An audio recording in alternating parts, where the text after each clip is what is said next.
Muy buenas tardes.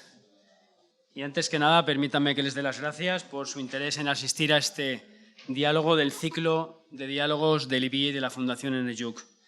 El año pasado, de común acuerdo con la Fundación y el IBIE, pues creímos que era una buena idea extender a Valencia los ciclos que viene organizando la Fundación en otras ciudades, como por ejemplo Madrid y Barcelona, creo que también Zaragoza, ¿no? Si no recuerdo mal. Y a la vista de la buena acogida que tuvimos en el ciclo del año pasado, pues estamos convencidos de que efectivamente fue una buena idea traerlo a Valencia. Y por ello nos animamos a organizar un nuevo ciclo, este segundo ciclo, que empezamos la semana pasada en esta misma sala, con un diálogo muy interesante sobre un tema que nos preocupa mucho. Entonces, en este nuevo ciclo de diálogos, el tema gira en torno a las migraciones. La semana pasada tuvimos a dos conferenciantes de lujo que intercambiaron sus impresiones sobre la política migratoria de la Unión Europea, o mejor dicho, la no política común europea en temas migratorios. Hoy, como decía, celebramos el segundo diálogo de este ciclo. En esta ocasión lo centramos en las migraciones y su importancia y su incidencia en el estado del bienestar y sobre todo también en su sostenibilidad. Y como no podía ser de otro modo, volvemos a tener a dos conferenciantes de lujo que les presentaré a continuación, a los que ya desde aquí les agradezco sinceramente que nos hayan hecho un huequecito en su apretada agenda. Me consta que alguno de ellos hoy ya lleva unos cuantos bolos, así que muchísimas gracias por estar aquí con nosotros. En este capítulo inicial de agradecimientos también quiero dar las gracias a la Fundación Bancaja, hoy aquí representada por su presidente, Rafael Alcón. Muchísimas gracias por ayudarnos a patrocinar este ciclo y por acogernos en su casa, faltaría más. Y por supuesto, una vez más, al consejero de Hacienda y presidente del IBIE, amigo Vicent Soler, por acompañarnos una nueva ocasión. Entrando ya en el tema de este diálogo de hoy, lleva por título, ustedes tienen la información, Migraciones y sostenibilidad del estado del bienestar, ¿sirven las soluciones nacionales? Y pone el dedo en la llaga en un tema de enorme preocupación desde el punto de vista de la sostenibilidad.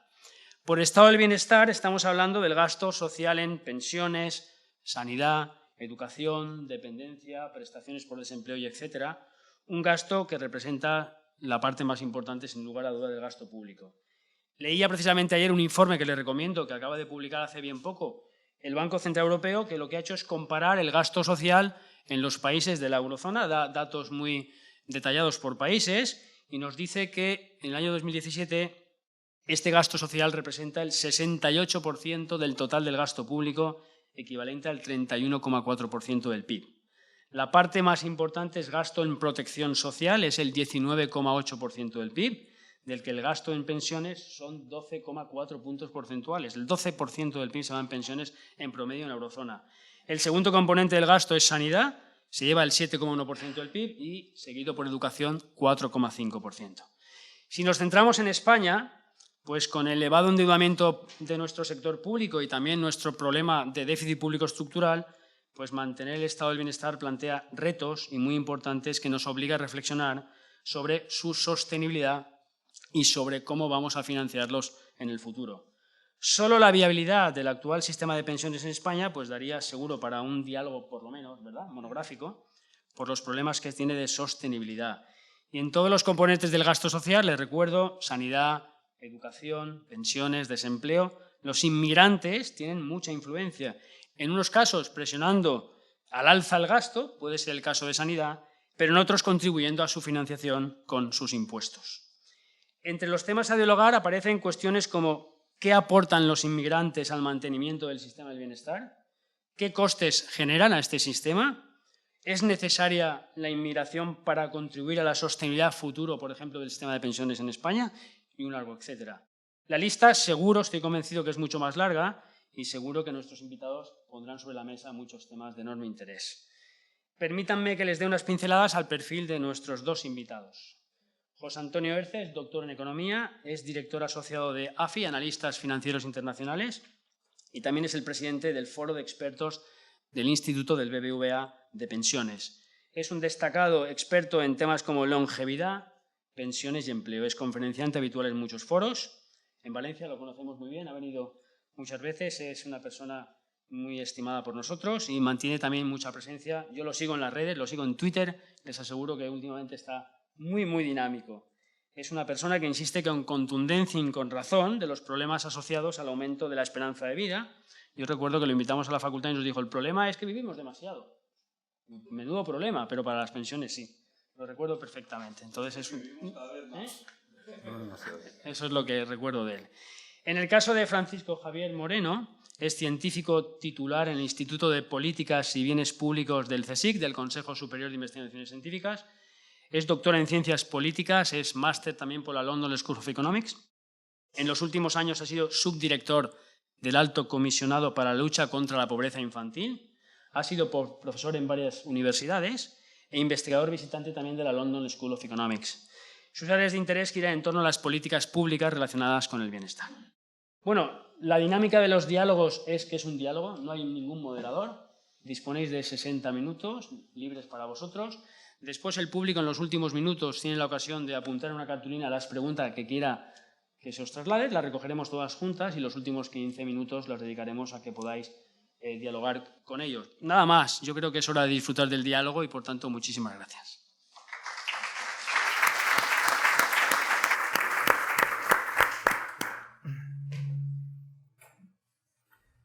Bueno, pues antes estábamos tratando de ver cómo nos organizábamos para comenzar este diálogo constructivo y colaborando con vosotros también, después a través de vuestra participación.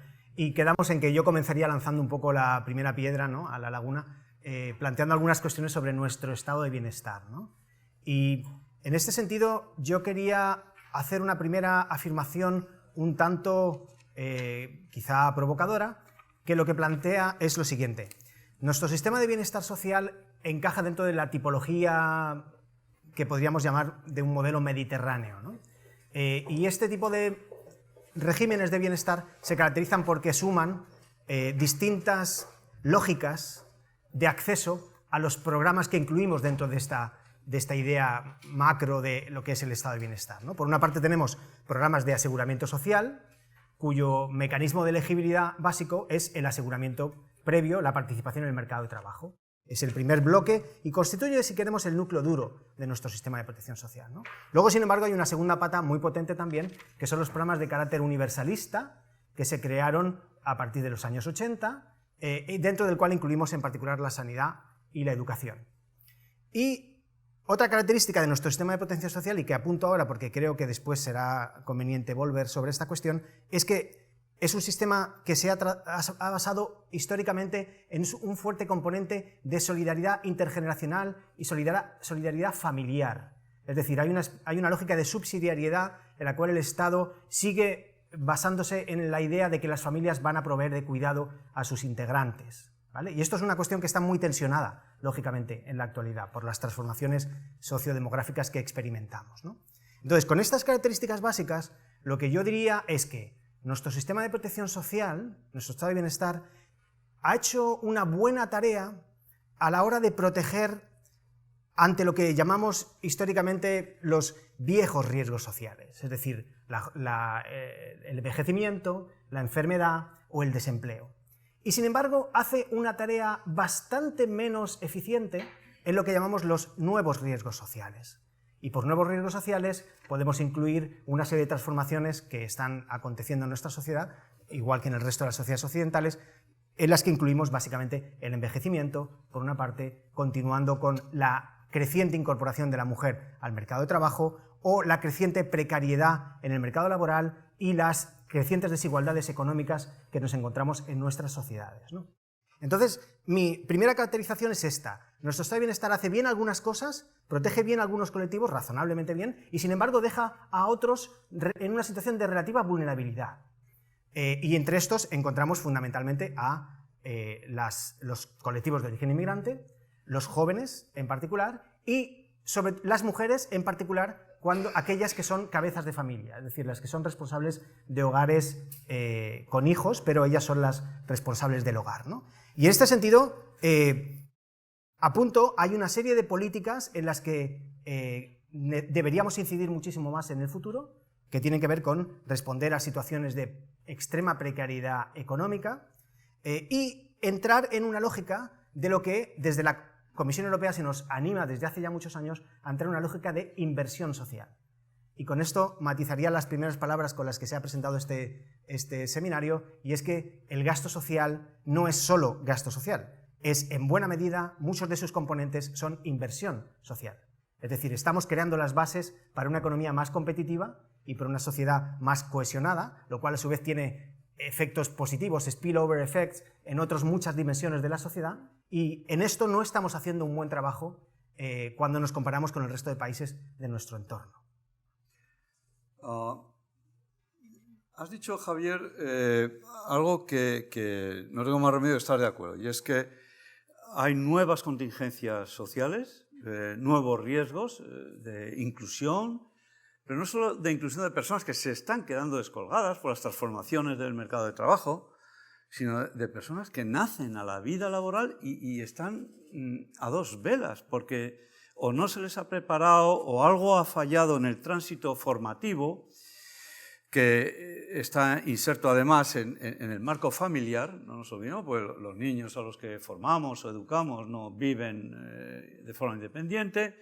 Algo ha fallado en esa esfera, luego hablaré sobre esta concatenación de fases de la vida, que está generando un problema, la emergencia de estas nuevas contingencias que decías, y estoy de acuerdo, pero es que no tenemos resueltas las viejas contingencias, porque lo que hace 30, 40 años era canónico, estaba bien resuelto, la jubilación, la viudedad, es verdad que con los recursos que había en el momento, apenas a principios de los 80 se universalizan muchas de las contingencias convencionales, pensiones para todo el mundo, sin ni siquiera haber cotizado 10 años, ¿no? En el 82, justamente en la legislatura de don Felipe González, ¿no?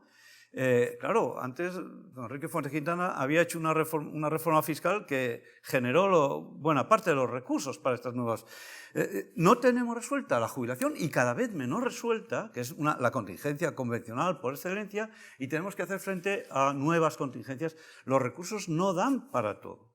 Porque cuando hablamos de recursos financieros, ¿no? Es decir, algo que sacamos de un bolsillo de alguien y metemos en otro bolsillo, quizá de otra persona o de esa misma persona, pero años más tarde, cuando le llega el turno de cosechar el esfuerzo que ha ido sembrando, ¿no? Entonces tenemos un problemilla, por así decirlo, y todavía no hemos hablado de longevidad, ¿no? O del aumento de la esperanza de vida. Tenemos el problema de que se están generalizando nuevos problemas, contingencias nuevas, por así decirlo, que a lo mejor no son tan nuevas si las analizamos a fondo, ¿no? Porque recordad la Revolución Industrial, ¿no? O ved alguna de las series que historizan esa época, pero sí, nuevas, al estilo de los tiempos actuales, que nos escandalizan, con razón. Pero es que no tenemos, o incluso se están complicando adicionalmente algunas de las grandes contingencias, las contingencias que vienen del siglo XIX, incluso la supervivencia, la viudedad. La viudedad es una contingencia del siglo XIX. Por supuesto la vejez, como se llamaba antiguamente. Pero es que tenemos la dependencia, que es una contingencia del siglo XXI. Está emergiendo con fuerza desde hace lustros. Tenemos una magnífica ley, 2006, que obtuvo el consenso de todos los grupos políticos, pero no tenía ficha financiera. Y la tenemos destrozada, el aspecto económico de la dependencia, ¿no? Y seguimos con esa subsidiariedad, gracias a que los hogares se ocupan, gracias a que los inmigrantes, especialmente las mujeres, están aquí para prestar una ayuda que ha permitido a millones de mujeres españolas independizarse de los cuidados y emanciparse laboralmente. Y estamos asistiendo a fenómenos extraordinarios, transformadores, que nos cuesta categorizar, ¿no? Yo creo que tenemos un problema justamente de entender lo que se nos viene encima, y ahí, bueno, pues quizá podamos profundizar y tratar de no ponernos de acuerdo, como decía, sino... No, yo creo que tienes toda la razón en la idea de que nos encontramos ante nuevos retos y no hemos resuelto plenamente los anteriores, ¿no? Pero de alguna manera nos encontramos aquí en esta situación de la botella medio llena, la botella medio vacía. Y en relación con los viejos riesgos sociales, pues efectivamente había cosas que se podían mejorar y cosas que hay que, digamos, garantizar a futuro. Pero en lo que tiene que ver con los nuevos riesgos sociales, y aquí incluyo la dependencia en particular, porque como he señalado, digamos, el envejecimiento y la atención a los cuidados a las personas dependientes estaría incluida dentro de este nuevo riesgo social, no tanto porque sea nuevo que la gente envejezca, sino sí por el hecho de que las estructuras de cuidado tradicionalmente existentes están desapareciendo, ¿no? Ya no podemos contar con que van a ser las familias las que internalicen este cuidado. En una parte pequeña sí, pero no en la misma proporción en que se hizo históricamente, y ahí es donde viene lo nuevo, ¿no? de alguna manera. Pero entonces yo lo que sí quiero hacer es un poco apoyar este argumento de que nuestro estado de bienestar tiene que recalibrarse. Es decir, tiene que ser consciente de que no puede ignorar los viejos riesgos sociales, porque las pensiones siguen siendo el pilar central de nuestro sistema de protección social, las prestaciones por desempleo son importantes, la sanidad es importante, pero nos encontramos con estos nuevos riesgos que no están recibiendo la atención que requieren. Y que además muchos de ellos, el hacer frente a estos nuevos riesgos sociales es lo que nos permite adentrarnos de una manera mucho más clara en esta lógica de la inversión social a la que yo hacía referencia. Sí, Entonces, no, ese cambio me parece bien. Este recalibrado es necesario precisamente para garantizar nuestra sostenibilidad como sociedad en su conjunto. Y esto es una cuestión que creo que todavía no está en la agenda política de una manera suficientemente explícita. Creo que efectivamente se empieza a hablar de algunas de estas cuestiones, pero claro, nos encontramos con que el bloque, digamos, de votantes de las pensiones, los 8 millones de pensionistas, son intocables, ¿no? Y lógicamente recalibrar el conjunto del sistema sin en absoluto tocar para nada ese núcleo duro va a resultar complejo. Sí, porque entendemos que esto es lo que quitamos de un sitio para llevarlo a otro, deja justamente ese sitio desprotegido y no nos damos cuenta. Fijaos, la palabra inmigración o inmigrantes ha aparecido apenas una vez en lo que ya llevamos y sin embargo forma parte sustancial del título de este diálogo. Estamos reparando, no nosotros, que al fin y al cabo reflejamos lo que es la conversación social sobre el tema, estamos reparando en los gastos considerables que tienen las contingencias tradicionales, los que van a tener, porque ya lo están teniendo, las nuevas contingencias. Estamos diciendo la única forma de subvenir unas es restar de las otras y no hemos hablado del otro lado. ¿Dónde están los recursos? ¿Hay recursos nuevos? ¿Hay recursos nuevos?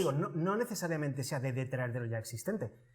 Señalo que seguimos teniendo una tasa de imposición, de fiscalidad significativamente inferior a la media de países europeos.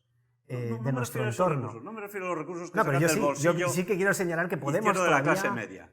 Del conjunto de la sociedad y de una lógica, digamos... El bolsillo de los ricos no da para tanto. No solo de los ricos, pero de los ricos más las clases medias pueden hacer un esfuerzo mayor porque, de hecho, en otros países europeos se está haciendo y aquí no. Entonces está claro que aquí hay un espacio que se puede explorar. Obviamente de una manera gradual, de una manera moderada, modulada, pero ahí hay un espacio, ¿no?, en el que se puede trabajar. Ya hemos hecho uso de un recurso importante, la inmigración. La inmigración... no es un problema, es un recurso, que si no lo gestionamos bien, como cualquier otro recurso, sea nacional, sea extranjero, sea natural, sea financiero, si no lo gestionamos bien, tendremos insuficiencia de recursos. Fijaos, y voy a poner símil del medio ambiente. Tenemos abundancia de aire, pero la tenemos contaminada. El aire no se contamina sola, es mala gestión. Tenemos abundancia de agua, este planeta se caracteriza porque hay mucha agua, y sin embargo poca agua potable allí donde la necesitamos, o escasez en muchos sitios. El agua no es escasa per se, no se hace impotable o no potable per se, es porque no la gestionamos bien. Tenemos abundancia, escasez dentro de la abundancia, y el problema es de gestión. Lo mismo, creo que tendríamos recursos suficientes si arrojáramos mejores miradas a lo que llevamos dentro. A lo que viene de fuera, claro que sí, la inmigración. Pero es que la inmigración, ¿qué es una persona inmigrante? Es una persona como nosotros. Nosotros somos inmigrantes, hemos sido inmigrantes. Estamos cambiando constantemente de sitio. Los recursos los llevamos dentro. Los recursos para la jubilación no son las cotizaciones que sí, no me malentiendan, no son las cotizaciones que pagan los que están trabajando. Es tiempo, es tiempo. Si aceptáramos trabajar más tiempo, más años, de otra forma, obviamente, tendríamos en la relación afiliados-pensionistas, tendríamos más en el numerador e ipso facto menos en el denominador. Un doble impacto. Y el recurso que utilizamos no es financiero, es mero tiempo mejor utilizado. En el siglo XXI, todas las ganancias de vida van a edades no laborales, porque nos hemos empeñado en poner la barrera a los 65 años y nadie se atreve a moverla. La edad de jubilación efectiva sigue siendo 64 años. A eso me refería antes cuando decía que nuestro estado de bienestar se debe recalibrar. Y no significa de traer recursos, claro, yo sino te hablo de generarlos. la edad, por ejemplo, ¿no? Pero esos recursos no se generan exprimiendo las tasas marginales, sino dinamizando a la sociedad. Porque en el siglo XX todas las ganancias de vida iban a edades laborales. Por eso el siglo XX, a pesar de holocaustos, guerras, catástrofes, insufribles, generó unos aumentos de productividad bestiales. Hoy todo el mundo sobrevive a los 65 años, todo el mundo, todas las ganancias de vida van a edades no laborales, que no traen pan, que lo demandan, y si demandan pan, lo buscamos ¿dónde? En el bolsillo izquierdo o derecho de algún contribuyente que se deje desplumar. Entonces yo creo que ese recalibrado, que entiendo y acepto el término, pasa por decir, bueno, ¿de verdad tenemos que seguir jubilándonos tan pronto? Y ya sé que me van a decir, oiga, hay mineros, luego hablamos de los mineros, o me lo puedes decir tú. Ese recalibrado es bastante más sustantivo de lo que nos parece, ¿no? Sí. Yo querría incidir y comenzar a abrir ya el tema a la inmigración, ¿no? Que es un poco, obviamente, lo que nos trae aquí. Y yo creo que aquí es un tema extremadamente complejo. Yo he trabajado algo sobre ello. No pretendo decir que controlo totalmente el tema, precisamente por su complejidad. Pero sí que quisiera incidir en una cosa que tú señalabas, que es obviamente positiva, y otras, y también quisiera abrir espacio a los tonos más grises, ¿no? Sí. Porque, sin duda ninguna, la inmigración es un aporte absolutamente fundamental, positivo, para las sociedades que reciben estos flujos. De esto no hay ninguna duda, ¿no? La evidencia empírica lo demuestra en todos los países. Y esto a nivel macro, en nuestra sociedad, también se demuestra, utilicemos los parámetros y los indicadores que queramos. Sin embargo, sí que hay que entender que es un fenómeno extremadamente complejo que tiene efectos secundarios no deseados, algunos de los cuales son negativos. Y solamente apunto un poco una distinción analítica que creo que puede ser útil para comenzar a pensar en la complejidad de esto, ¿no? A nivel macro, sin ninguna duda, elementos positivos. A nivel meso, y por meso en este sentido me voy a fijar en una dimensión, pero podría haber otras muchas, la relación entre comunidades autónomas y gobierno central en todo lo relacionado con la financiación, aquí comienzan a surgir problemas.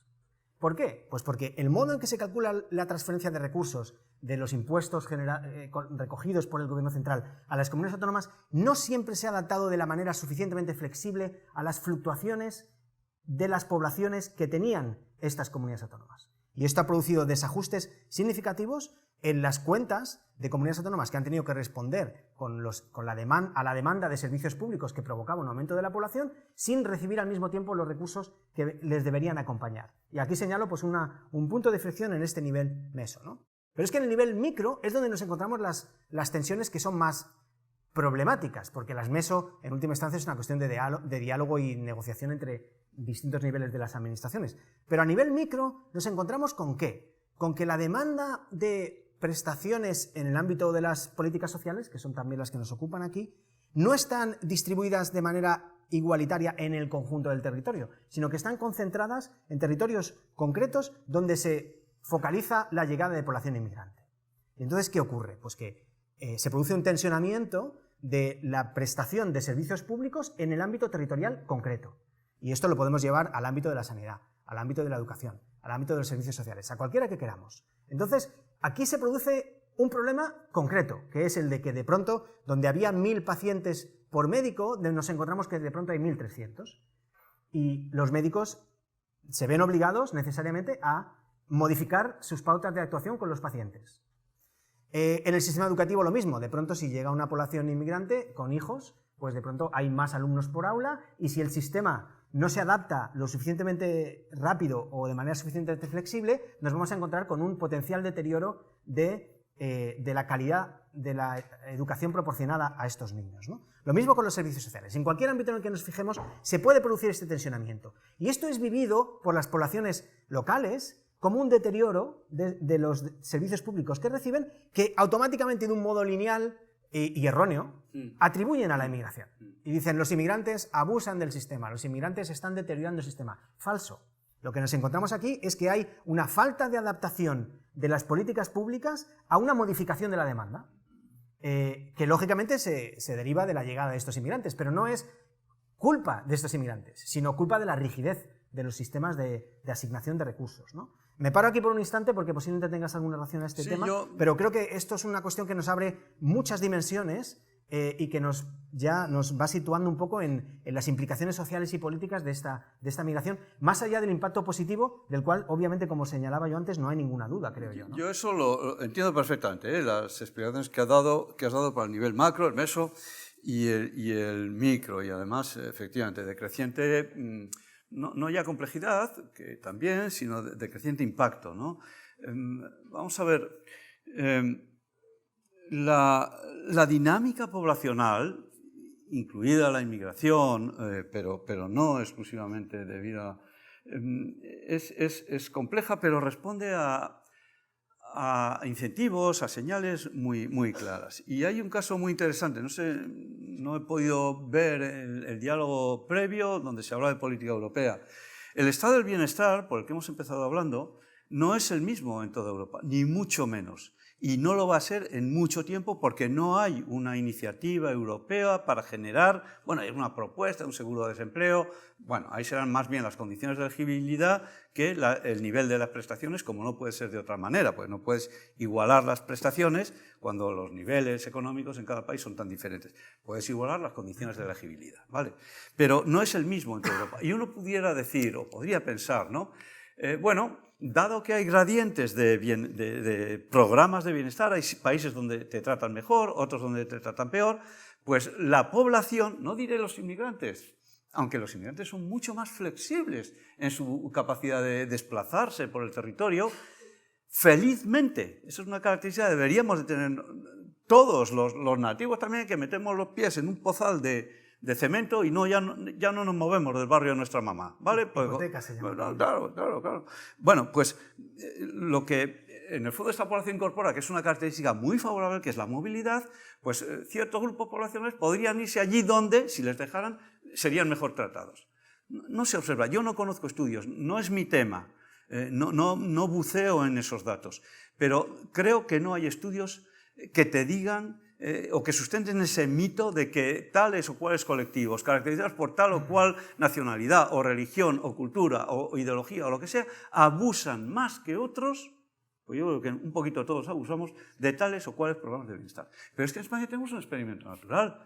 En España el estado del bienestar es homogéneo, es prácticamente homogéneo si ponemos aparte pequeños programas autonómicos, incluso municipales, que sí pueden generar un gradiente y motivar que los flujos vayan. La población inmigrante se concentra allí donde el acceso se produce y luego ya como los sistemas de irradiación más allá de las fronteras nacionales para el conjunto de Europa funcionan y hasta donde pueden llegar, hasta donde se les ponen obstáculos, lo mismo que en Estados Unidos, que es una nación federal y que tiene sus filtros y que tiene sus puertas de entrada. Son fenómenos muy conocidos, se sabe que es casi dinámica de fluidos, y no quiero hacer una comparación burda, ¿no? Pero casi se busca el relieve, los gradientes, y por ahí fluyen. Eso es perfectamente, no diré predecible, porque no quiero reducirlo a un fenómeno físico, ¿vale? Pero se puede anticipar, se puede saber dónde va a haber problemas de recursos, se puede subvenir y efectivamente a lo mejor nuestro sistema de reparto autonómico de recursos, ese que en mi opinión es criticable, Café para Todos del 78, pues ha logrado que con tantos elementos como tiene, al final no seamos capaces de resolver los nuevos problemas. Yo creo que ahí hay que ser crítico y decir, caramba, tan difícil es inferir qué puede pasar con una batería de indicadores, con una batería de científicos. Tenemos unos recursos investigadores que empiezan a ser buenos o muy buenos en nuestro país. ¿Qué estamos haciendo con todos esos presupuestos? Que quizás son insignificantes, pero que en realidad están aplicados a eso, ¿no? ¿Qué estamos conociendo de toda esa dinámica, ese fluir de poblaciones que además tienen su propia lógica? O entendemos eso, o diagnosticaremos mal los problemas y obviamente... Yo quisiera añadir un matiz a una cuestión que señalas, con la que estoy de acuerdo, y es que la migración es obviamente mucho más flexible y se adapta mucho más a las necesidades y a las oportunidades, pero diría incluso, fíjate, que el elemento bienestar no es un elemento muy importante en esto, y sí que hay literatura, lo que es el elemento clave, y en esto voy a ser un poco reduccionista y me voy a meter en una disciplina que no es la mía. Yo no soy economista, como podéis ya ver en mis palabras, ¿no? Soy politólogo. Pero el elemento clave, y además es que los datos en España lo muestran directísimamente, es la demanda de mano de obra. Eso es lo que determina dónde va a ir la migración. Y tenemos, como bien decías, un experimento natural en España, pero lo voy a señalar de un modo distinto al que tú planteabas. Sí que hay diferencias significativas, al menos en algunos programas de protección social muy importantes, como por ejemplo los programas de rentas mínimas, en el que tenemos 2 comunidades autónomas con programas de rentas mínimas mucho más generosos, País Vasco y Navarra, donde no se produce lo que llamamos el fenómeno del welfare magnet, del imán de la protección social. Estoy de acuerdo, es decir, quizás no me he hay, expresado mal, no pero hay estoy de acuerdo con flujos eso. migratorios hacia País Vasco y Navarra de manera significativa, y de nuevo, siempre nos podemos ir al elemento anecdótico y apuntalarnos en él para defender nuestros prejuicios, pero a nivel práctico, y los datos lo muestran, la población inmigrante en el País Vasco es aproximadamente la mitad que en el conjunto del país, pese a que tienen un sistema de protección social de garantía de rentas mucho más generoso que en ninguna otra comunidad autónoma del país. ¿Y por qué no va la mano de obra inmigrante al País Vasco? Pues porque la estructura económica del País Vasco no la demanda, porque tienen un sistema que requiere fundamentalmente mano de obra bastante cualificada, e incluso en el sector de los cuidados no hace falta mano de obra inmigrante porque, como es un sector muy profesionalizado, las mujeres, esencialmente mujeres, como siempre, ¿no? En el sector del cuidado, se incorporan en este programa trabajando como cuidadoras profesionales y, por tanto, no hay un nicho para el cual las mujeres inmigrantes accedan de la misma manera que lo hacen en el resto del país. Estoy de acuerdo. Yo he puesto la clave de que no hay diferencias y, por lo tanto, no hay ese efecto de Pero atracción. Incluso donde lo hay, no es en la protección social lo que atrae. Y el problema es, el atractor es la demanda de mano de obra. Exactamente. Entonces, claro, si queremos ver qué determina nuestra migración, miremos nuestro mercado de trabajo. Sí. Esa es la clave. Y la crisis lo demuestra de manera brutal. Durante los años anteriores teníamos el boom de llegada migratoria a España, ¿no? Fuimos durante varios años el segundo país del mundo que recibía más inmigrantes en números totales. Hubo años en que recibíamos prácticamente 1 millón de extranjeros por año. Esto es una barbaridad, ¿no? Es un porcentaje muy alto de nuestra población. ¿Pero por qué ocurría? Porque nuestra economía lo demandaba. Otra cosa distinta, y en esto tampoco me meteré porque no es mi tema, es hasta qué punto esto tenía sentido.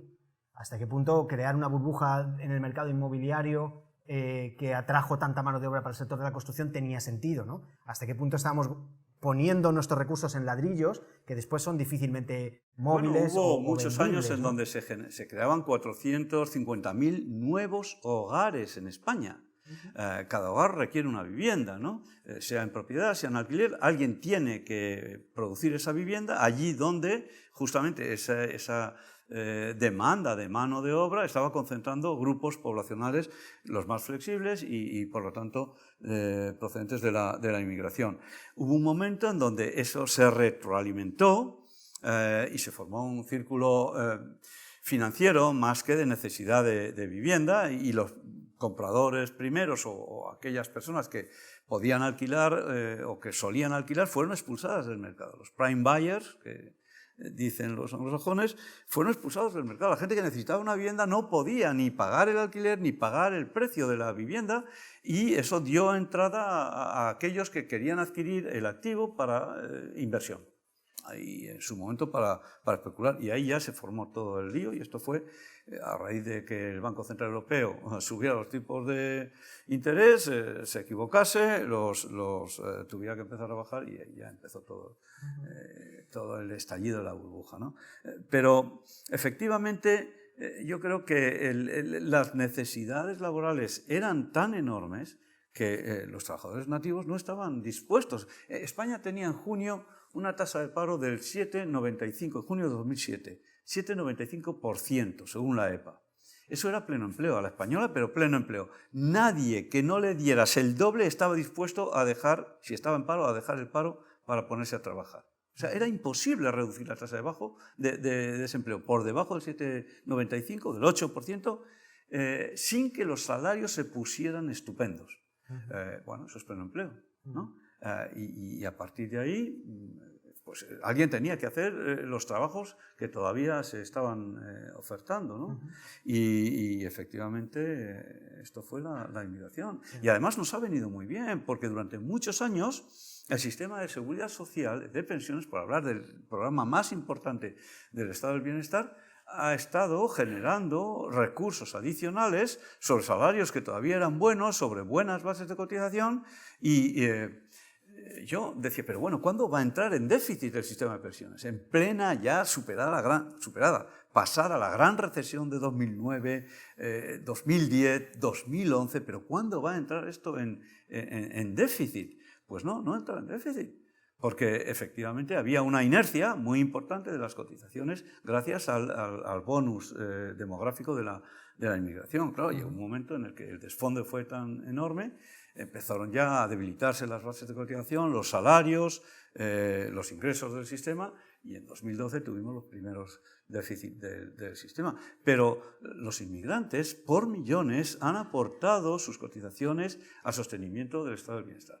¿Esto quiere decir que esa es la razón por la cual no tenemos que tener inmigrantes? Porque hay demanda de trabajo, y si la hay y somos racionales gestionando los flujos, pues tendremos inmigrantes. Y si no nos equivocamos en las políticas migratorias, que no sé si tenemos una política migratoria, más bien diría que no, pues entonces lograremos acompasar, como otros países lo han hecho, y no los grandes países, pero sí países como Australia o como Canadá, que son muy específicos, esa es la verdad. Bueno, pero en España no hemos gestionado tan mal la inmigración. No hemos tenido el tremendo problema que han tenido los franceses, ¿no? Con los guetos que han, siguiendo teorías urbanísticas absolutamente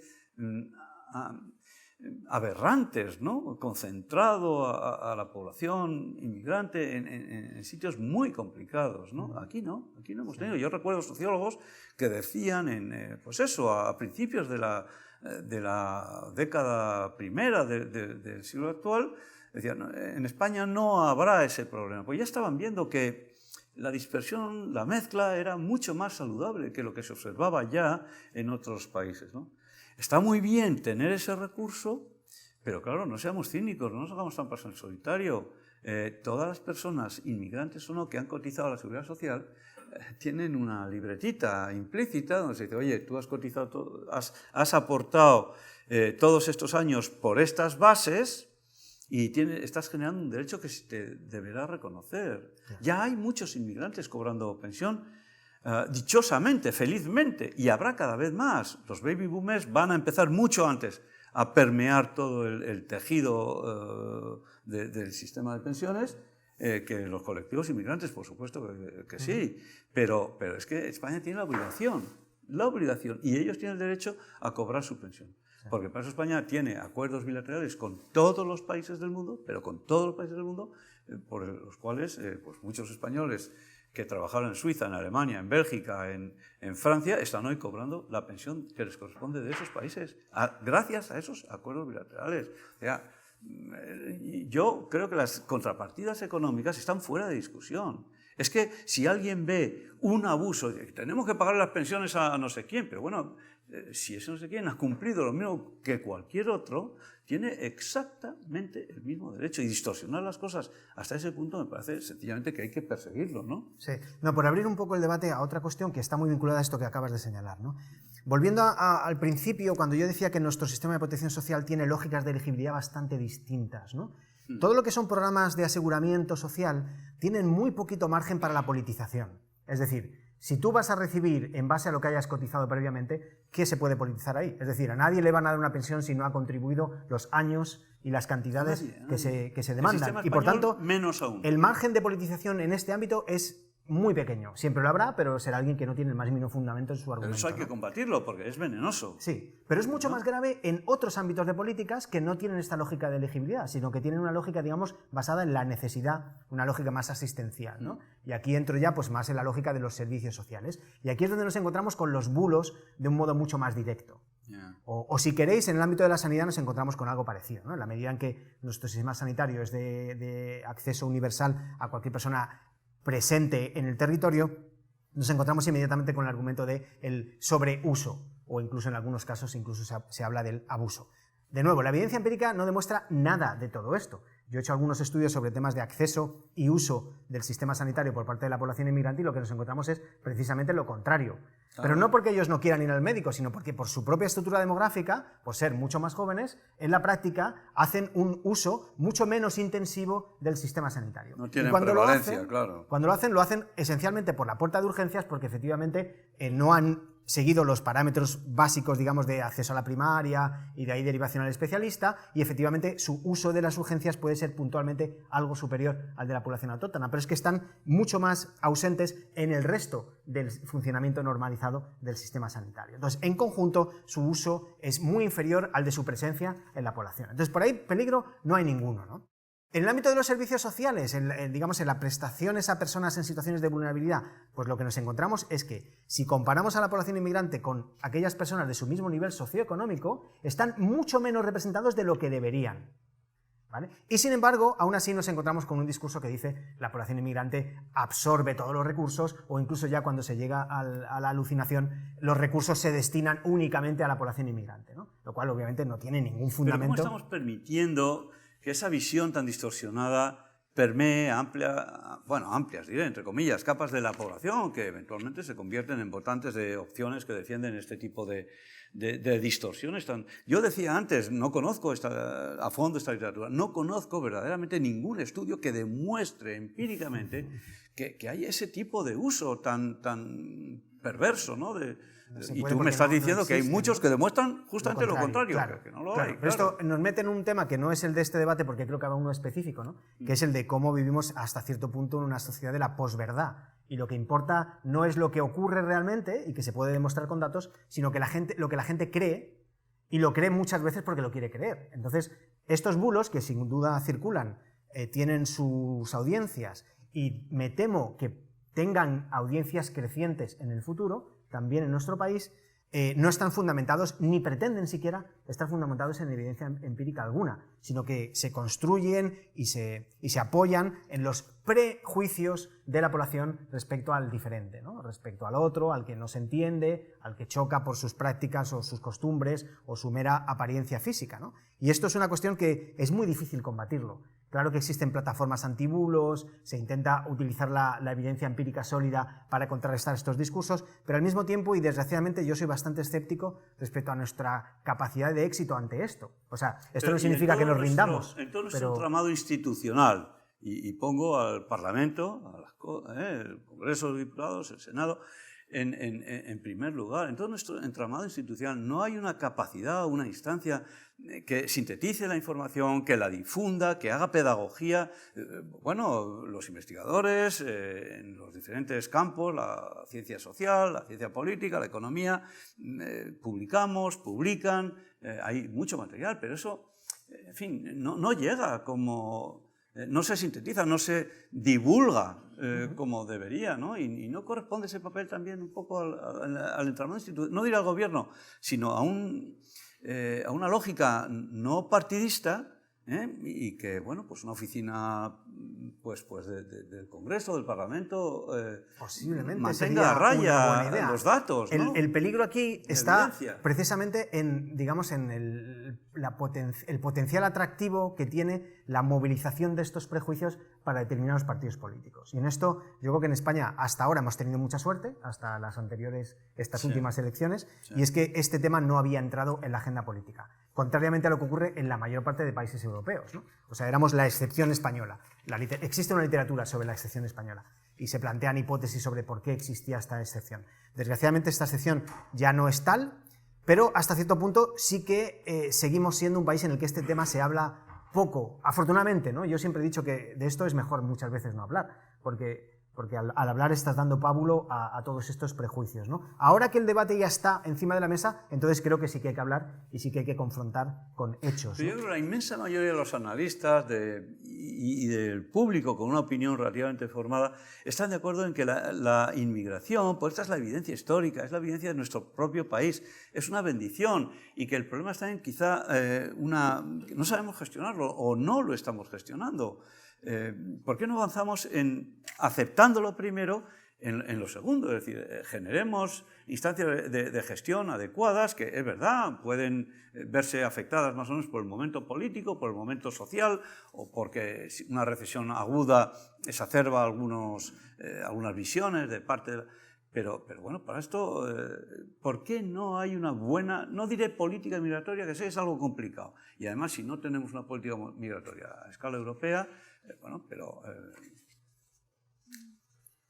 ¿por qué se gestiona tan...? Que sin embargo, debo decir que me parece que los españoles hemos sabido ser flexibles. Pues la realidad es que tenemos una tasa de población extranjera viviendo con nosotros, residente, la mayor parte de estas personas normalizadas, regularizadas, cumpliendo las mismas obligaciones de la misma manera que el resto de los españoles residentes, y ese es el éxito formidable, y que frente a eso palidece todo lo demás. Los problemas son anecdóticos, ¿no? Sí, bueno, yo estoy de acuerdo contigo en que efectivamente lo hemos hecho razonablemente bien para, uno, los pocos recursos que hemos dedicado de manera, digamos, específica a esta cuestión, y para lo poco que hemos pensado sobre el tema, los pocos recursos que hemos dedicado a investigar sobre el tema. Hasta ahí, totalmente de acuerdo. Y sin llegar a hacer de abogado del diablo, porque obviamente nunca sería mi intención, pero sí que quiero incidir en una cosa que antes señalé y que yo creo que es un problema sobre el cual no hemos sido suficientemente sensibles, y es lo siguiente. Aquellas poblaciones autóctonas que conviven cotidianamente con la diversidad derivada de la inmigración y que al mismo tiempo han experimentado un empeoramiento en los servicios públicos que reciben como consecuencia de un aumento de la población, me da igual de dónde venga esa población, simplemente la población ha aumentado y como consecuencia ha habido un tensionamiento de los servicios públicos en esos territorios. Bien, creo que las administraciones públicas han sido poco sensibles a esta realidad y han dejado ahí un espacio, un caladero, digamos, de votos que ya hay formaciones políticas que han sido capaces de identificar y empezar a movilizar. Creo que solo han empezado a movilizar, afortunadamente por ahora sin demasiada fuerza, pero creo que hay, desgraciadamente, un espacio. Hay un espacio para lo que llamaríamos desde la ciencia política empresarios políticos. Pueden ser personas o grupos que ni siquiera se creen lo que dicen, pero que son capaces de identificar aquí un nicho donde pescar votos. Bien, yo creo que este nicho existe. Es un nicho de poblaciones de clases trabajadoras que viven en las periferias de las ciudades o de algunas poblaciones grandes donde se ha concentrado la población de origen inmigrante y donde la evidencia cualitativa ya nos muestra el surgimiento de unas actitudes de desconfianza, rechazo, actitudes contrarias a la presencia de estos colectivos y un discurso, que antes tú señalabas muy bien, de que estos grupos se están llevando todas las ayudas. Y esto es un tema extremadamente peligroso y creo que las administraciones no han sido lo suficientemente sensibles, porque es lo que yo decía antes, esta culpabilización del inmigrante en realidad es un ¿cómo se llama? Un mirage, esta imagen distorsionada que se tiene. Un espejismo. Una imagen del desierto que habla de algo, pero que no es eso que se ve, sino otra cosa, ¿no? Y lo que está ocurriendo es que efectivamente ha habido un tensionamiento de los servicios, y en particular hablo de las prestaciones que se dan a los colectivos más vulnerables, ¿no? Las becas de comedor, los programas de refuerzo educativo, el reparto de alimentos a poblaciones vulnerables. Pero tú das la respuesta a esto, Andrés. Es lo que yo decía, decir, bueno, era relativamente fácil si hubiese habido inteligencia aplicada, inteligencia en el sentido de inteligencia de mercado o inteligencia militar, me da igual, logística, aplicada a ver venir el problema, eso es. Bueno, esto va o puede suceder. ¿Dónde están? Hagamos los preparativos necesarios para que no suceda. Esos preparativos han chocado frontalmente con la rigidez de nuestro marco de reparto autonómico de los recursos. Eso es, por una parte. Y por otra además, también... para empezar, estamos en la enésima reforma de la financiación autonómica que está parada. Sí. No solo es la enésima, sino que está parada. Y luego, en Valencia tenéis evidencia clarísima de cuánto se necesita una nueva reforma de la financiación. Ese es el nivel meso y el micro, ¿no? Y ambos nos apuntan, yo en este sentido soy un poco pesimista, al hecho de que este espacio de politización de la inmigración solo ha empezado a sacar la cabeza en este país. Y nada quisiera más que equivocarme, ¿no? Ojalá no sea cierto y ojalá esto se reconduzca de otra manera y ojalá las políticas públicas respondan a esta necesidad real por parte de las poblaciones más vulnerables y esto al final se difumine y se diluya. Pero en principio nada apunta a que vaya a ocurrir porque esto de los excepcionalismos a mí siempre me resulta un poco extraño, ¿no? O sea, no creo que seamos tan distintos al resto de europeos y en la medida en que en Europa este tipo de fuerzas han ganado espacio, yo creo que desgraciadamente posiblemente veamos esto también ocurrir. Yo quisiera añadir una pincelada más, no sé si sombría, pero fíjate, ese formidable efecto que todo el mundo ha constatado de que la población inmigrante, los trabajadores extranjeros, estaban siendo decisivos para apuntalar, añadir recursos adicionales a la pata más importante de nuestro estado del bienestar y en general a todo nuestro estado del bienestar, porque su base de recursos es el PIB y el apoyo, el impulso que la población inmigrante trabajadora ha dado al PIB de nuestro país antes de la crisis ha sido formidable. Eso ha pasado hasta cierto punto, ¿no? Y ahora estamos, que no hemos recuperado en todas las dimensiones los niveles que seguramente no recuperaremos jamás porque no eran normales y no deberíamos haber llegado nunca a lo que observábamos en 2007, ¿no? En algunas dimensiones. No me preocuparé si hemos dejado atrás la crisis, pero nos amenaza una recesión que puede ser incluso canónica en Alemania, quizá en la Unión Europea. Nuestro país no se le ve la recesión en los próximos 2 o 3 años, a pesar de, el Banco de España lo decía ayer mismo, a pesar de la rebaja del crecimiento. Y sin embargo nos da la sensación de que ese windfall, ese impacto enorme que hemos tenido en el PIB ya no lo vamos a tener, pues ya está absorbido. Hemos descuidado tareas que tienen que ver con la productividad, tareas que tienen que ver con la educación, lo vamos a ver reflejado en las pensiones de un futuro no muy lejano, y por lo tanto hay aspectos problemáticos que nos van a esos colectivos emergentes a los que tú te refieres, quizás les inclinen todavía más la vista, les distorsionen la percepción del fenómeno contra un chivo expiatorio, ¿no? Sí. Y por añadir otro problema que estaba un poco implícito en las cosas que comentamos al principio, pero que yo creo que no se le está dando la suficiente importancia, es a nuestro desequilibrio demográfico. Llevamos prácticamente 4 décadas con una tasa de fecundidad de aproximadamente 1,3 hijos por mujer. Esto es una auténtica barbaridad. Y yo no lo digo desde una perspectiva pronatalista en absoluto. Más te vale porque entonces... pero lo que sí es cierto es que vamos hacia una pirámide demográfica invertida. Es decir, vamos a tener una población muy envejecida. Y esto tiene implicaciones importantes para el conjunto de las políticas de protección social. Déjame que te diga, ¿sabes dónde están los niños que no nacen? En las 5 horas de más que vivimos cada día que pasa. Si computásemos ese tiempo extra, que la esperanza de vida aumenta cada día, 5 horas cada 24. Si la longevidad hiciera ruido, no podríamos dormir. Ningún día. Si computáramos eso, tendríamos un mini baby boom. Y sería, si hubiese un mini baby boom de verdad, con ese afán pronatalista que tenemos en nuestro país, habría titulares en todos los periódicos, todos los días. Han nacido no sé cuántos miles de niños más. Están naciendo cada día. ¿Qué hacemos con esas horas? Las tiramos por la borda de un crucero, eso sí. Nos jubilamos y nos vamos de crucero. Yo te invito a ti, a muchos científicos sociales, personas que me están escuchando, a que piensen sobre eso. ¿Por qué nos empeñamos en jubilarlos lo antes posible? Si no tenemos pan para una vida tan larga en jubilación, ¿por qué nos empeñamos? Nadie nos está diciendo... Es que lo que los inmigrantes han hecho en los años precedentes es extraordinario. Han retrasado el déficit de la seguridad social varios años. Sí.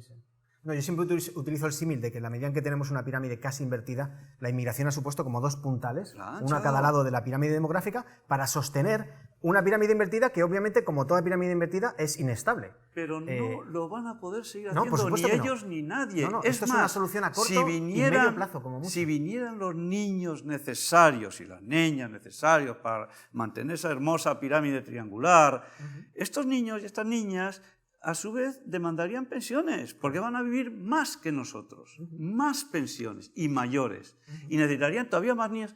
Y tú has dicho la palabra, pirámide, piramidal. Eso es un juego piramidal, no seré yo quien lo diga. Yo sé que no quiero cruzar la línea de decir que la seguridad social es un esquema Ponzi, no lo es.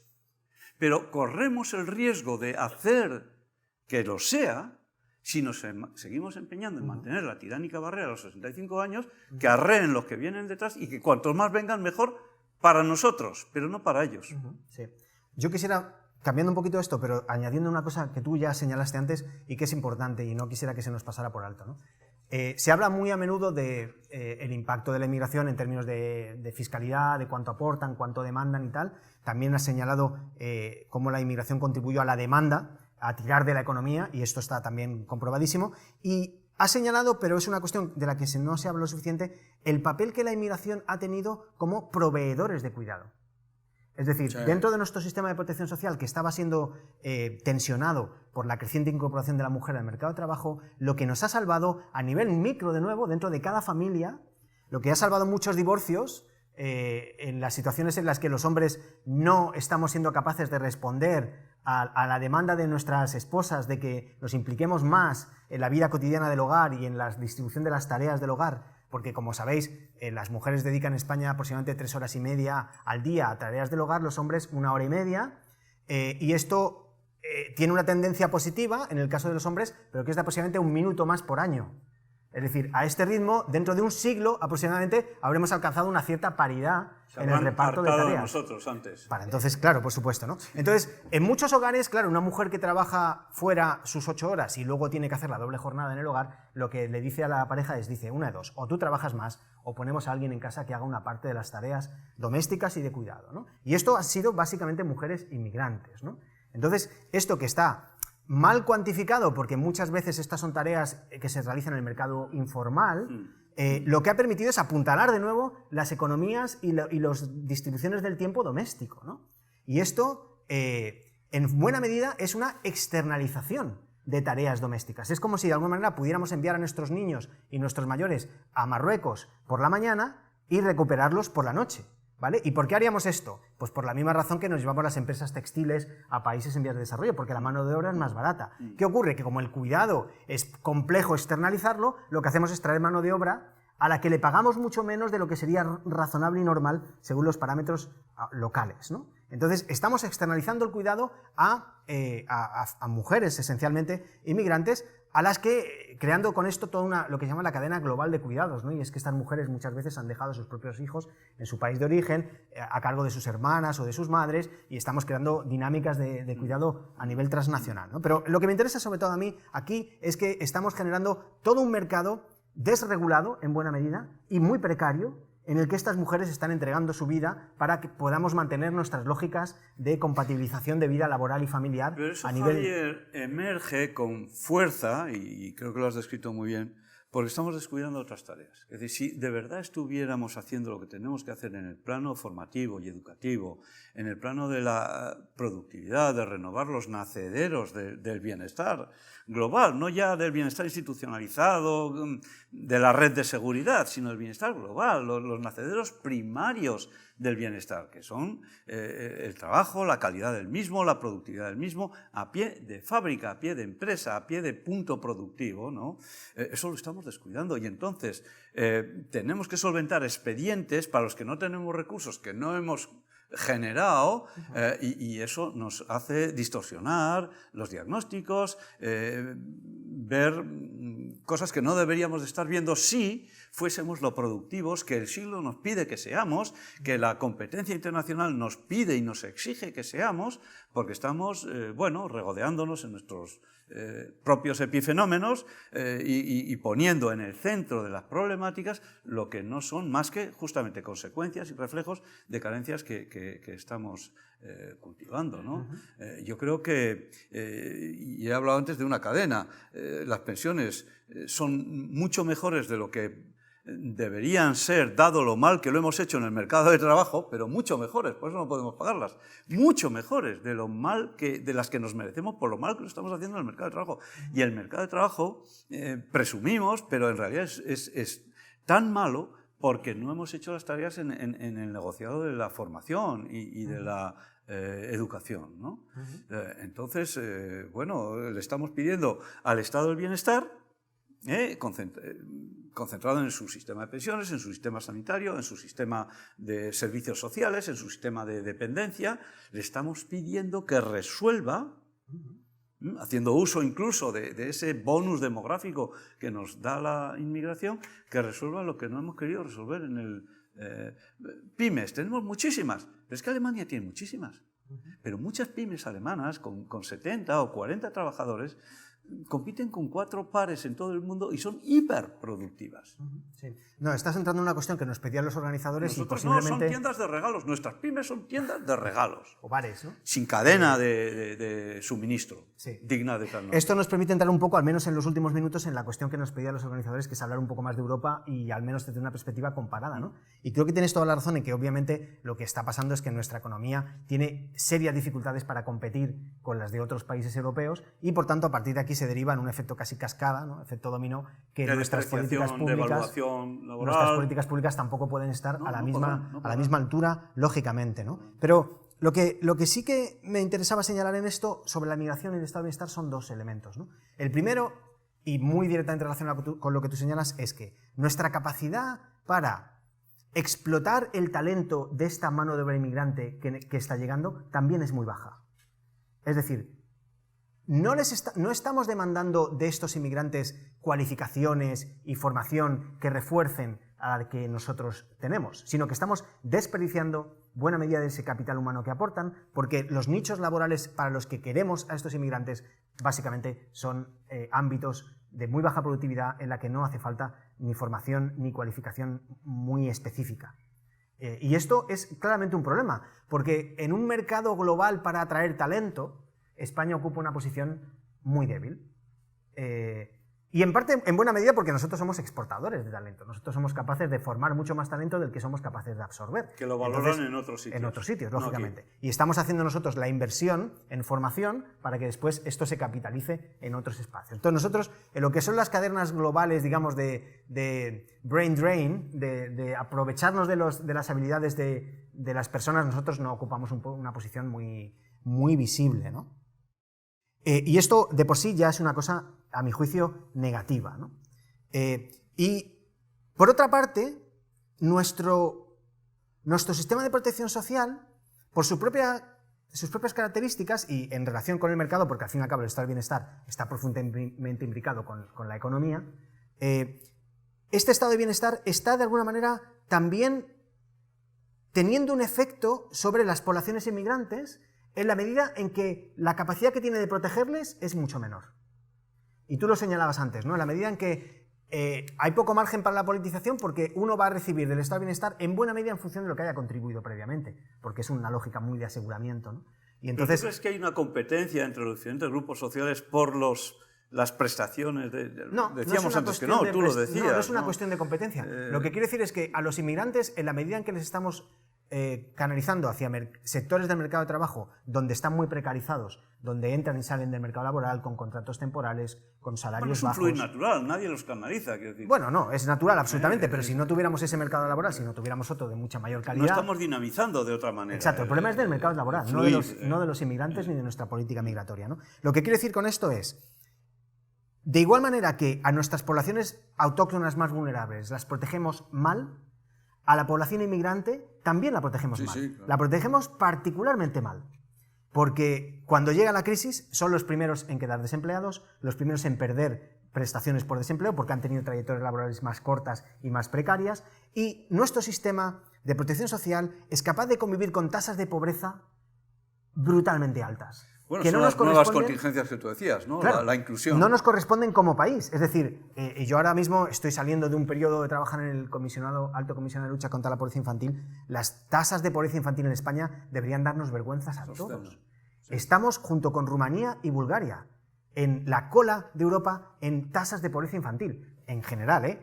Dentro de estos, muchos son niños de origen inmigrante, pero eso da igual. Es que lo importante es que tenemos aproximadamente un 30% de niños que están creciendo en la pobreza. Y esto tiene implicaciones, ¿no? Esto genera cicatrices para el futuro.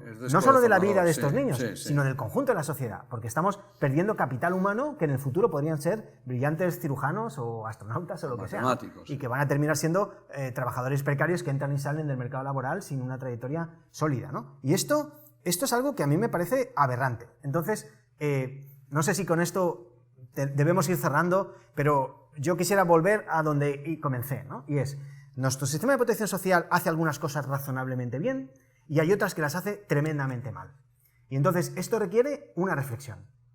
Y como reflexión deberíamos aportar soluciones desde el conjunto del espectro político que fueran aceptables para prácticamente todos y comencemos a reajustar este estado de bienestar de modo que sea sostenible, por supuesto, absolutamente imprescindible, pero al mismo tiempo que proteja de una manera más clara a aquellos colectivos más vulnerables. Con lo cual, al mismo tiempo, estaremos invirtiendo en nuestro propio futuro como sociedad. Es que no estamos haciendo caridad, ni estamos haciendo gasto social, sino que estamos haciendo inversión social.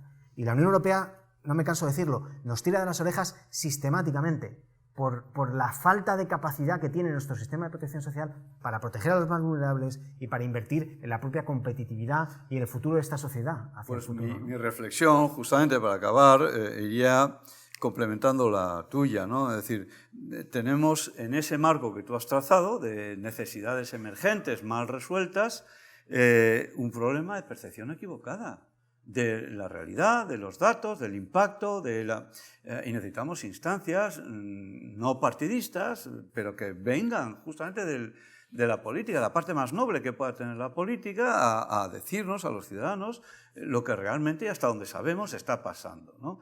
Y que movilicen los recursos normativos que harán fluir los recursos que tenemos, porque... Normativos y fiscales, si me permites. No, digo que recursos normativos, la legislación express, que no sea tan lento todo, que no dependa de consensos que no llegan en el plano político, para que fluyan las normativas, que permitirán resolver esos problemas que están emergiendo, generando o allegando los recursos que hay, que no son solo fiscales, porque hay muchos problemas, y esto podríamos dedicarle otro diálogo, ¿no? Pero que están dentro también, que es nuestra capacidad de trabajar, nuestra capacidad de producir, nuestra capacidad de innovar, y no la estamos potenciando, ¿no? Estamos desperdiciando talento senior en todas las empresas, estamos desperdiciando, por supuesto, el talento de los jóvenes que precarizados son incapaces de concentrarse en la formación, y eso no fluye porque las normas no estamos envenenados en un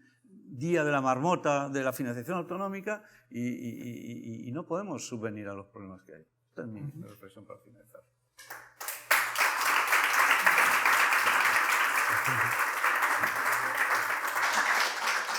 Bueno, José Antonio, Javier, muchas gracias. Han salido muchas cosas, algunas de las cuales precisan de algún retoque por parte de la gente que os quiere trasladar algunas preguntas. La primera, que habéis tocado mucho al final, que es sobre el talento. Y, de hecho, aprovecho para decir que la última sesión de estos diálogos será específicamente sobre el talento. Vendrán Ana Revenga y, lo digo bien, y Teresa Coello de KPMG.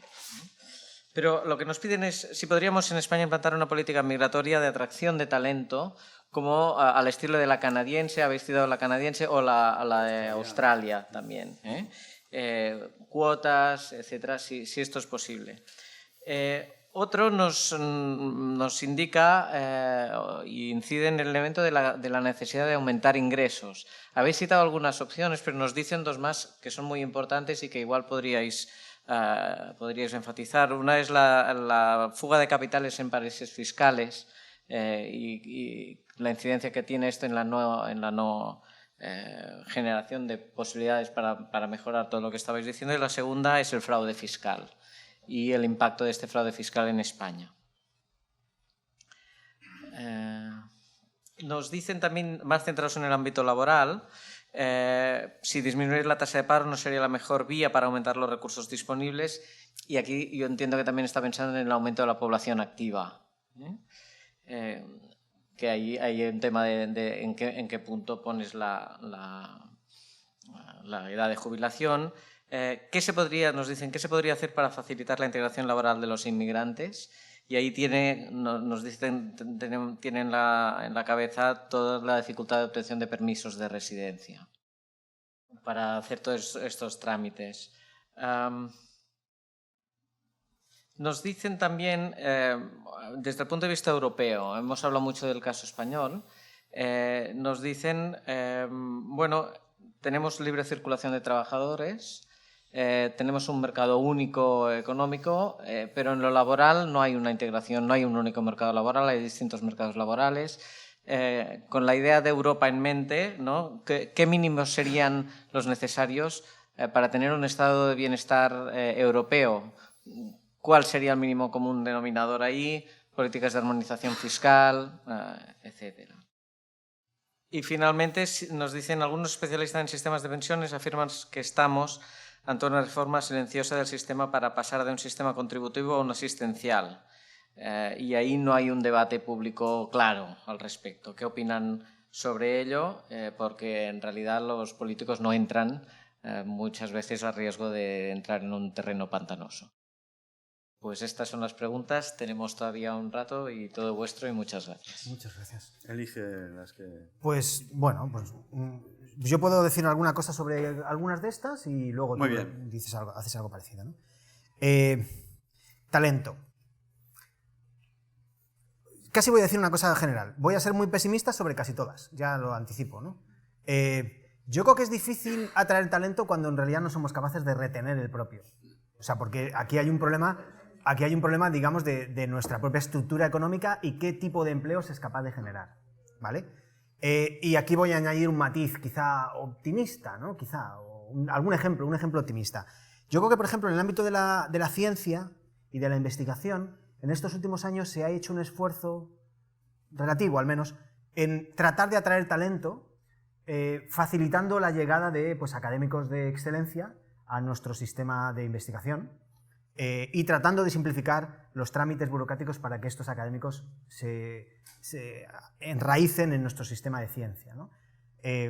Bueno, esto dicho así suena bien, en la práctica es bastante más complicado, pero al menos se ha pensado sobre ello y se ha pensado en la lógica de que, de la misma manera en que hay una circulación pues, del talento a nivel global, pues nosotros debemos ser parte de esto, ¿no? Igual que hay miles de investigadores españoles en el extranjero, pues debemos también ser capaces de atraer talento internacional y esto va a permitir una circulación de las ideas. Y por ahí hay algún ejemplo que yo creo que puede ser interesante. Pero, en general, yo creo que tenemos poco margen para atraer inmigrantes muy cualificados porque es que básicamente no hay demanda. Yo en esto sí que creo que los economistas tenéis toda la razón cuando decís que lo que determina los flujos migratorios son en buena medida las condiciones del mercado laboral. No sé si quieres tú decir algo sobre esto y luego yo paso eso al es lo que punto. hace Canadá o Australia. Tienen buenos empleos, buenos puestos de trabajo, demandan gente que los pueda cubrir y filtran a los inmigrantes. Y efectivamente nos puede parecer un tanto tecnocrático, es decir, bueno, que vengan tantos ingenieros, tantos de cualificaciones medias, tantos con... Y lo hacen pero son más flexibles que eso y a la larga, bueno, pues no tienen graves problemas migratorios. Nosotros que no podemos hacer eso, por más que quisiéramos o nos gustaría, porque ¿dónde colocamos los supuestamente elevados perfiles de los inmigrantes que captaríamos con esas políticas? Es decir, si no las hacemos no es porque seamos tontos, sino y porque no nos demos cuenta de que en otros países funcionan, es que no estamos en condiciones de ubicarlos. Dos elementos además adicionales. Tanto Canadá como Australia se benefician de lo que podríamos llamar el efecto isla. Canadá no es una isla, pero está ahí al norte del continente norteamericano, ¿no? Y Australia es una isla así con todas las de la ley. Entonces, claro, es mucho más sencillo establecer un sistema de filtro de llegada cuando tú tienes esa geografía, digamos, de tu parte, ¿no? En España, pues estamos, como tú antes comentabas cuando veníamos hacia acá, estamos directamente en el filo de uno de los clíveches, de las fracturas de renta más fuertes del mundo, si no la más. El Río Grande, el Mediterráneo, ¿no? Y el mar de Japón o de China. Entonces, como ante esto, los japoneses no dejan a nadie. Y ante la imposibilidad de poner puertas blindadas al campo, puertas podemos poner y las ponemos y funcionan razonablemente bien, pero no son puertas blindadas, son puertas de las de toda la vida, ¿no? Que el que da una patada suficientemente fuerte pues es capaz de pasar por ello, ¿no? Entonces, ante esto es muy difícil decir vamos a tener un sistema que controle las llegadas, eso no va a pasar nunca. Lo cual complica todavía más la cuestión. Y otro programa que me ha venido a la mente mientras hablabas, donde sí que creo que está pasando ya, el MIR, que es el sistema, digamos, de especialización de médicos en España, ya es parte del sistema global de formación y de circulación de médicos, porque nosotros exportamos gran cantidad de médicos al exterior, pero al mismo tiempo también importamos médicos. Aproximadamente, si no recuerdo mal, 1 de cada 4 doctores que entran en el MIR actualmente viene ya de otro país. La mayoría de países de América Latina, donde existen convenios de reconocimiento de títulos y demás, entonces ya hay una circulación de talento en este sentido. No es perfecta y tiene mucho recorrido todavía, pero ya hay ejemplos. Pero claro, fijaos que son ámbitos muy concretos, de especializaciones muy particulares, donde hay una demanda puntual, ¿no? Porque ya hay en España demanda para médicos especialistas de determinados ámbitos, porque los autóctonos se han ido a trabajar al Reino Unido, a Suecia o a otros países, ¿no? Entonces, en esta cadena global, digamos, de talento, pues España ya juega algún papel en algunos espacios, ¿no? Sobre los paraísos fiscales, pues qué más quisiera yo, ¿no? Que tuviéramos a nivel global la capacidad de regular los flujos de capitales y beneficiarnos de estos capitales. Yo creo que estamos en una situación de práctica impotencia ante esta cuestión. De nuevo, no soy un experto obviamente, pero por lo que leo, como vosotros y vosotras, pues hay aparentemente una gran dificultad para regular estos flujos de capital y tasarlos, sobre todo, ¿no? Es ciertamente paradójico que incluso dentro de la Unión Europea no seamos capaces de hacer esto. Yo creo que aquí hay mucho recorrido y se debe avanzar todo lo que se pueda. Y ante el fraude, pues ¿qué diría yo? Pues de nuevo, reforzar los mecanismos de lucha contra el fraude me parece absolutamente fundamental. O sea, yo creo que el próximo gobierno, sea el que sea, debe hacer una reforma fiscal y debe invertir más recursos en la lucha contra el fraude. No solo por el agujero que genera el fraude, sino por la deslegitimación que introduce en el conjunto de nuestra política fiscal. Y esto es gravísimo, a mi juicio, ¿no? Yo creo que el desapego de crecientes sectores de la población española hacia las políticas públicas y hacia nuestro sistema fiscal es realmente una bomba de relojería en la sostenibilidad del conjunto del Estado. Sí, pero voy a empezar a responder a esta batería de preguntas tomando este punto. Francamente, quien crea que poniendo una enorme cantidad de recursos, el foco en eso de los paraísos fiscales, el fraude fiscal, y demás, vamos a resolver todos los problemas, se equivoca. Se equivoca. Eso hay que hacerlo per se y además silenciosamente y con eficacia y con las leyes oportunas, con los mecanismos y los recursos necesarios, ¿no? Por supuesto que sí, no seré yo quien diga que no hay que ocuparse de eso, sí, pero esa no es.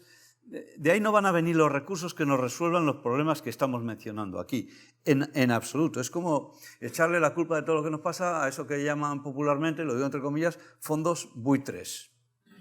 ¿Vale? Pues no, sí hay fondos buitres o buitre, que es la forma propia de decirlo, fondos buitre, pero no es eso, no hay una mano negra que nos esté conduciendo a tener los problemas que tenemos, ¿no?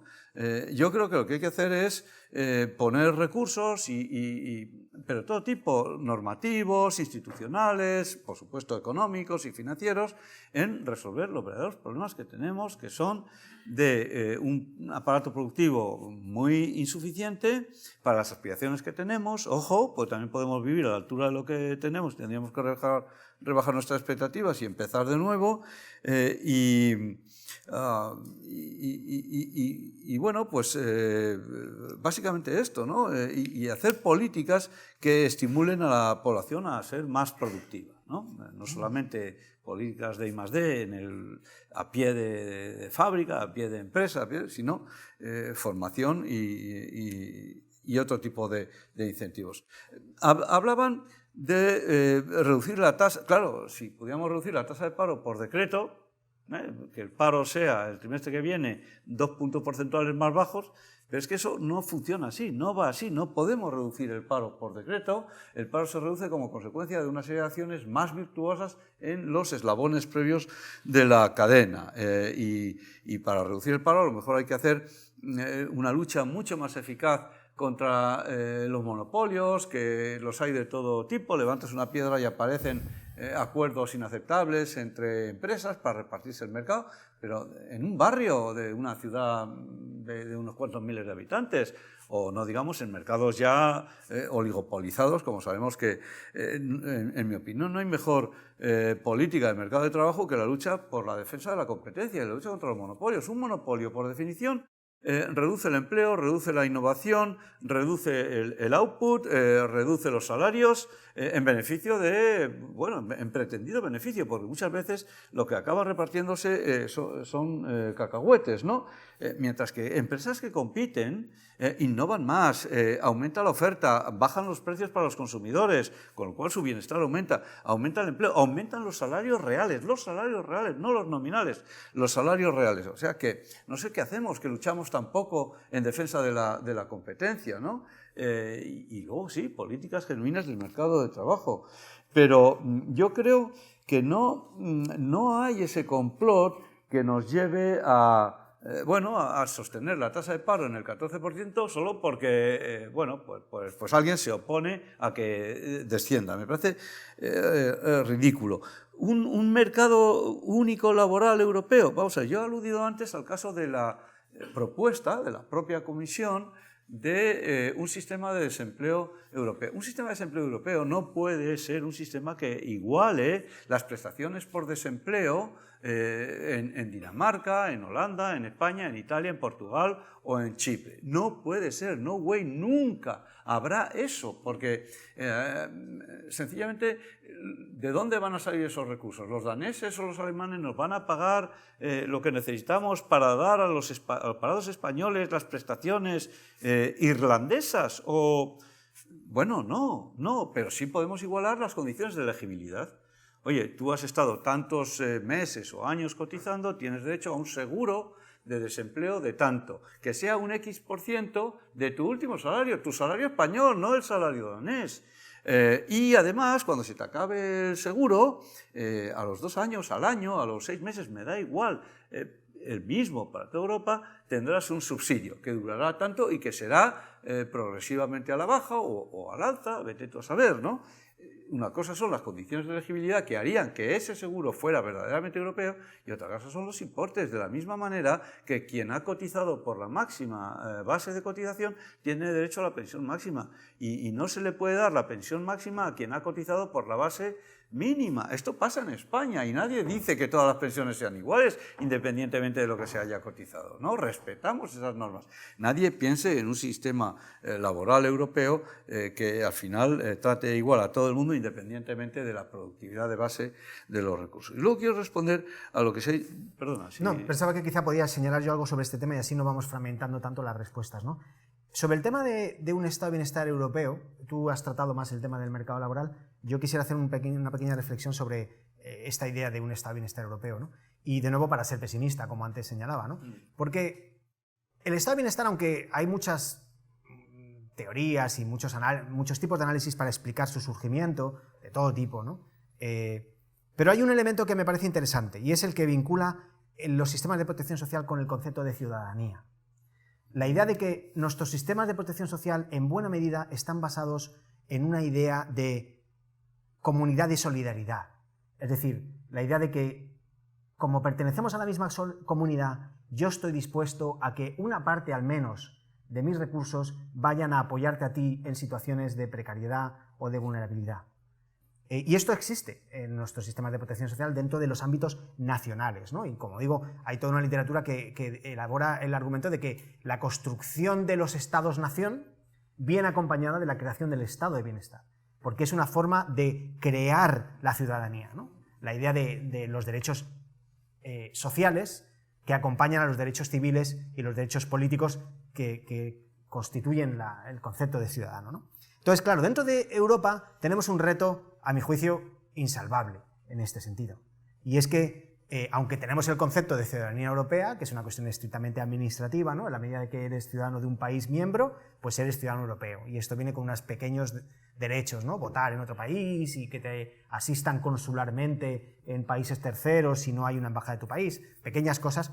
Pero a nivel práctico, ¿existe una sensación de pertenencia a algo así como la Unión Europea? Pues yo creo que no, y creo que estaremos probablemente todos de acuerdo con esto, y desde luego si no existía antes de la crisis, existe mucho menos todavía después de la crisis, porque lo que la crisis ha provocado es una fractura muy importante entre norte y sur, o entre acreedores y deudores, y en este momento en Alemania existe una idea, y digo solo Alemania, pero hay otros muchos países, Austria, Holanda y demás, en el que la idea de esto no es una comunidad de transferencias es central. Y ahora mismo lo vemos en la negociación del marco financiero plurianual, esta batalla de estos países para reducir el presupuesto europeo al 1% del PIB europeo. Es decir, no más, ni un céntimo más. ¿Por qué? Pues porque dentro de la Unión Europea ya existen mecanismos de redistribución de recursos, que son fantásticos, que son el embrión de la creación de un Estado federal. Pero claro, nos encontramos con que los contribuyentes netos están diciendo ni de coña un euro más. O sea, esto se tiene que parar en el 1% y punto, ¿vale? Es decir, aceptamos que a través de los fondos europeos de desarrollo regional, el Fondo Social Europeo, se produzcan algunas transferencias, pero muy limitadas, muy acotadas, muy condicionadas, y no estamos dispuestos a ir ni un paso más allá. Entonces, en última instancia, lo que quería decir es, para crear un estado de bienestar hace falta la idea de pertenencia a algo común. Es decir, que tú me importas hasta el punto de que estoy dispuesto a que una parte de mis recursos vayan a apoyarte a ti cuando los necesites. Y esto creo que en Europa estamos bastante lejos de acercarnos a ello, ¿no? Y por tanto, pues difícilmente podrá haber estos mecanismos de apoyo mutuo. Más vale que no se pierda lo que tenemos, aunque no podamos llegar a lo que nos gustaría o a lo que les gustaría a algunos, ¿no? Yo creo que Europa no debe perder nunca esa aspiración limitada y alguien se tiene que encargar de echar agua fría de vez en cuando a los maximalismos, porque si no dejaríamos de tener una argamasa que nos uniera, ¿no? Y eso está sufriendo ahora mucho, ¿no? Pero lo que tú dices y la forma en la que has concluido me enlaza directamente con una de las preguntas que se han hecho sobre la reforma silenciosa y esa deriva casi imperceptible hacia un sistema asistencial, ¿no?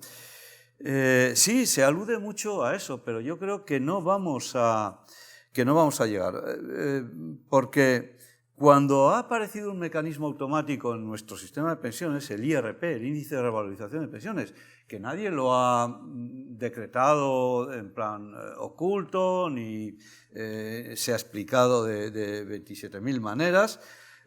Claro, cuando ciertos colectivos han sido conscientes de lo que estaba causando ese mecanismo, o por así decirlo, han reparado en las explicaciones que mucho antes se habían dado, bueno, han estallado en ira y se ha parado. O sea, que de silencioso nada. Hay un clamor contra que ciertos procesos tengan lugar en el tiempo sin control o con un automatismo que les quite el control pues a la aspiración que todo el mundo tiene a una pensión suficiente, que si eso se tuviera en mente, el dejar que poco a poco las cosas se deslizaran hacia pensiones básicas, eso no va a suceder, porque afortunadamente, aunque hayamos dado pasos atrás y no sepamos qué hacer a partir de ahora con la indiciación de las pensiones, pues, en fin, la gente, por así decirlo, se da cuenta cuando algo está sucediendo fuera de su control, ¿no? Pero es que hay muchos países donde las pensiones de seguridad social son básicas y las ocupacionales son obligatorias. Y juntas te dan más que en España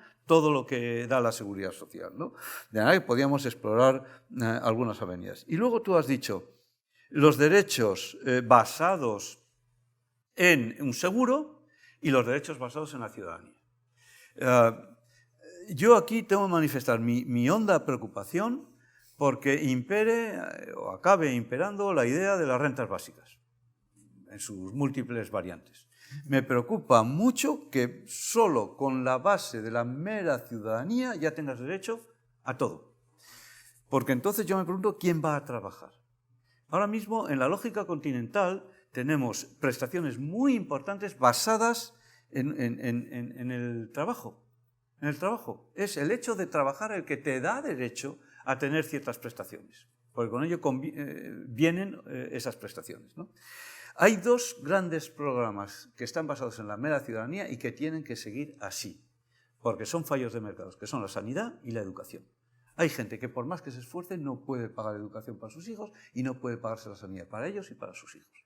Entonces la mera ciudadanía es título más que suficiente para que un Estado decente y moderno se ocupe dentro de los límites. Nadie se hace partir un brazo para que se lo curen. Ahí no hay abuso que valga. Puede haber descuidos en ciertos otros servicios educativos o mal uso, o lo que sea, pero no. Mera ciudadanía para lo justo. Pero para otras cosas tiene que ser la base laboral. Porque si todo el mundo cobrara 700 euros al mes por no hacer nada o no haciendo nada, estaríamos, yo creo, en un escenario que yo odio, que es el de Piketty, Elysium. No sé si habéis visto la película, ¿vale? Una subclase enorme, desposeída, y un 1% que lo posee todo y que eventualmente vive en un satélite artificial orbitando la Tierra, que es la película. Piketty, Elysium. Piensen seriamente sobre eso. Las aspiraciones a una renta básica, universal, para todo el mundo, incondicionada por la base de la mera ciudadanía, creo que son equivocadas. Creo que son equivocadas. Y desde luego podemos... No, yo comparto tu inquietud, ¿no? Tu preocupación por este desarrollo, pero tengo una posición bastante más moderada ante esta cuestión. Por la primera razón, porque tú decías la lógica del riesgo moral, ¿no? ¿Quién trabajaría si hubiera un ingreso garantizado? Pero es que yo planteo otra pregunta que es anterior, es ¿quién trabajará en el futuro?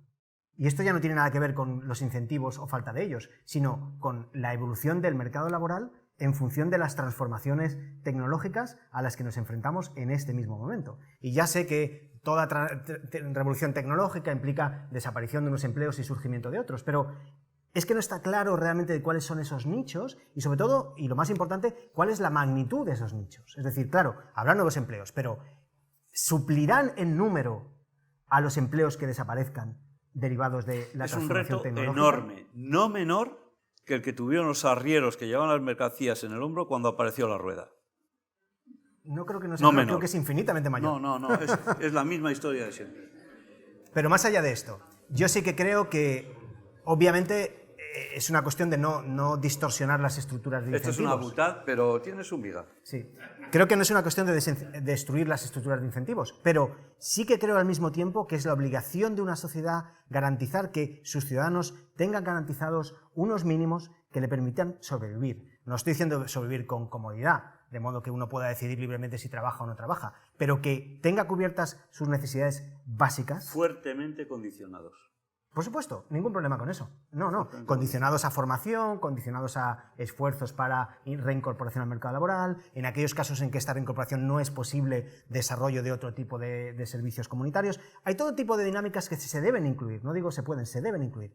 Pero al mismo tiempo lo que no podemos permitir es que haya amplios segmentos de la población que van quedando desconectados. Porque ahí sí que veo yo el Elysium. El Elysium lo veo sobre todo cuando dejamos a colectivos abandonados completamente.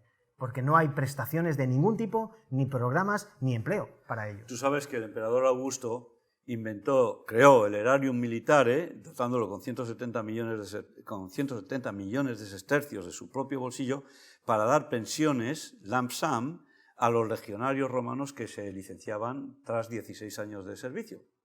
Les daba el equivalente a 12 años de paga, porque es que si no se rebelaban y le asesinaban, ¿no? Y von Bismarck creó el sistema de pensiones para detener la revolución socialdemócrata. Bueno, pues necesitamos un poquito de agitación para desarrollar inventos importantes. Sí. Pues muchas gracias, Antonio, Javier. Un buen sistema de incentivos este último.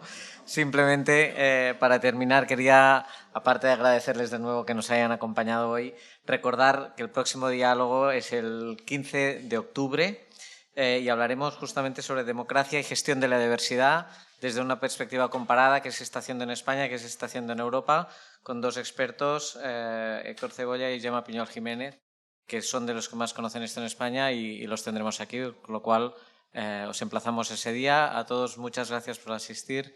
Presidente, director, conseller, amigos, amigas, José Antonio, Javier, muchas gracias. Muchas gracias a todos.